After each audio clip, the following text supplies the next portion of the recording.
இப்ப இருக்க காலங்கள்ல நெறைய ஆக்சிடென்ட்ஸ் ஆகுது. ரொம்ப மர்மமான நோய்கள் வருது. இன்னைக்கு இருக்காங்க, நாளைக்கு இருக்க மாட்றாங்க. ஜஸ்ட் மயங்கி தான் விழுறாங்க. அப்படியே இறந்து போயிர்றாங்க.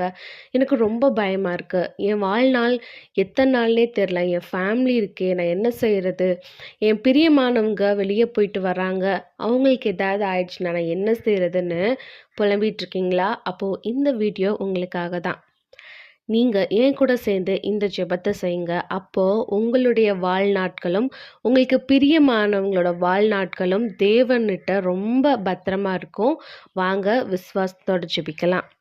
அன்பின் பரலோக தகப்பனே, இயேசுவின் நாமத்தில் சமூகத்தில் வந்து நிற்கிறோம் அப்பா. பிறந்த நாள் முதல் இந்நாள் வரை கண்ணின் மணி போல எங்களை பாதுகாத்து வந்த மேலான கிருபைக்காக உமக்கு நன்றி தகப்பனே.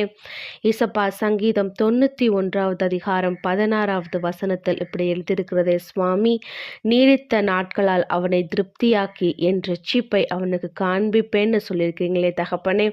அந்த வார்த்தையை நாங்கள் பூரணமாய் விசுவசிக்கிறோம் சுவாமி.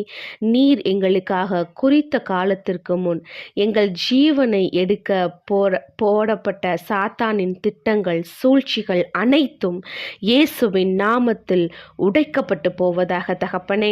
இயேசப்பா, எங்கள் ஜீவனத்திற்கு எதிராய் பேசப்பட்ட வார்த்தைகள், சாபங்கள் அனைத்தும் இயேசுவின் இரத்தத்தால் குலைக்கப்பட்டு போவதாக சுவாமி.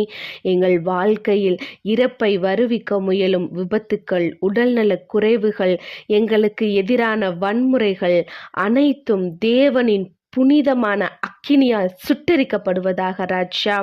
ஏசப்பா, எங்கள் ஆயுசு நாட்கள் எங்கள் இயேசுவின் இரத்தத்தால் பாதுகாத்து கொள்ளப்படட்டும் சுவாமி.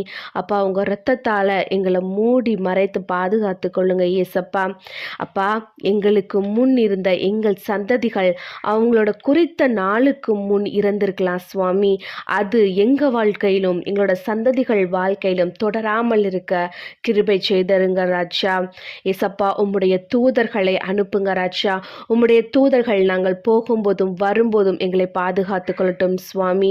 அப்பா, எங்களுடைய உடல் நலத்தில் இனி எந்த நோயும் இல்லை என்பதை நாங்கள் விசுவாசத்துடன் அறிக்கை செய்கிறோம் சுவாமி.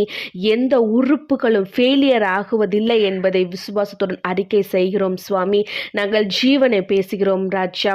ஏசப்பா, நாங்கள் புதுபலன் அடைந்து எங்கள் சிந்தைகள் இயேசுவின் இரத்தத்தால் பாதுகாக்கப்பட்டு உமக்காக வாழ எங்களுக்கு கிருபை செய்யுங்க ராஜா.